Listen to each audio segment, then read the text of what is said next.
Welcome, good morning, good afternoon, and hello to you. It's the Main Street Remedy. Today, it's a great day because we're going to talk about the place that is historically an important place in the state of New Mexico, Fort Sumner. Fort Sumner is famous for the fact that Billy the Kid is buried there. And I'm going to go with the Fort Sumner and the tale and the story about Billy the Kid being buried there next to Maxian.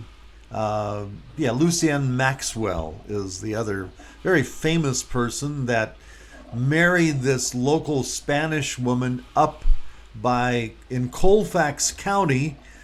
And there was even the Colfax County War that was fought because of Lucien Maxwell. So if you go to the cemetery and you start looking at Billy the Kid artifacts and trying to piece together the story, when you go to the cemetery, look at his grave as well as Billy the Kid, who is buried there, and it's worth seeing.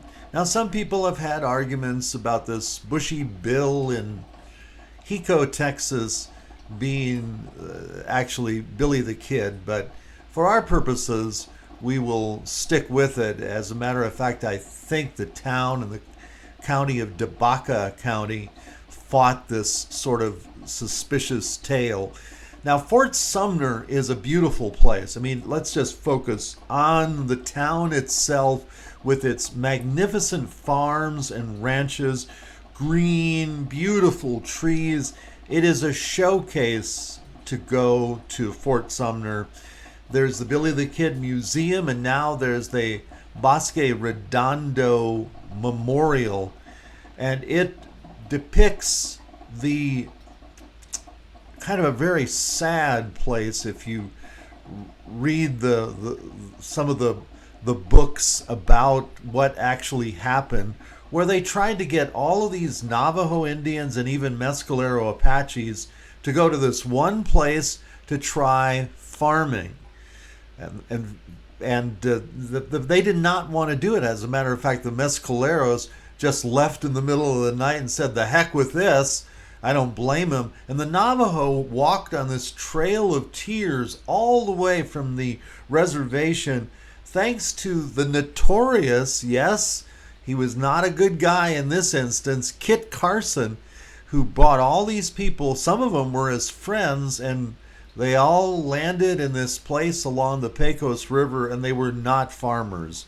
But the general at the time thought that, this was going to be a great idea, kind of like Quina Parker in Texas, that they would magically become farmers. Fortunately for everybody, they didn't do it. I think Manuelitos, who was the leader of the Navajos, went to the general at the time, if I'm mistaken, General Sherman, somebody that was very reasonable, and said, "Hey, we're not farmers, we're not doing this." And the general actually told him, "Why don't you show us where your land is, and I will see what I can do about it." And he kept his word, and that's why the Navajo reservation is one of the biggest, in fact, the biggest reservation in the United States, as they basically went back home and, they took care of things and lived, albeit not in a very prosperous way, but they went back. The Dene, right? The Dene people. But if you go to the Bosque Redondo, it'll tell you all of that story. The town of Fort Sumner itself is hurting from a population high of about 19,000. There was a fort there at one time. And even one of the major airlines thought that since Santa Rosa was in the middle of the state, that they could have air traffic from there. So there's a giant hangar that was built in Fort Sumner, and it was later used by NASA for weather balloons, like I think in the 80s and early 1990s. Dave's Grocery is downtown. That's a good place. Addison Drugstore is a congregational place for everybody to go to. You have Sadie's Cafe, which I've been to a few times. There was also somebody that takes photographs of clouds and said that he had a cloud of John F. Kennedy, and I saw it with my own eyes. I mean, it's one of those places that's very interesting. They have a brand new Catholic church. The courthouse is beautiful, but the population is dwindling. There isn't much economic development besides farming and ranching, and so it's got to be changed somehow. Some things have got to be added. There's a windmill place. They think they fix windmills, and maybe even they build windmills. However, if people want to stay there, there's got to be more jobs. And some of those empty buildings have to be filled up with stores that people want or that you would even drive a ways to find.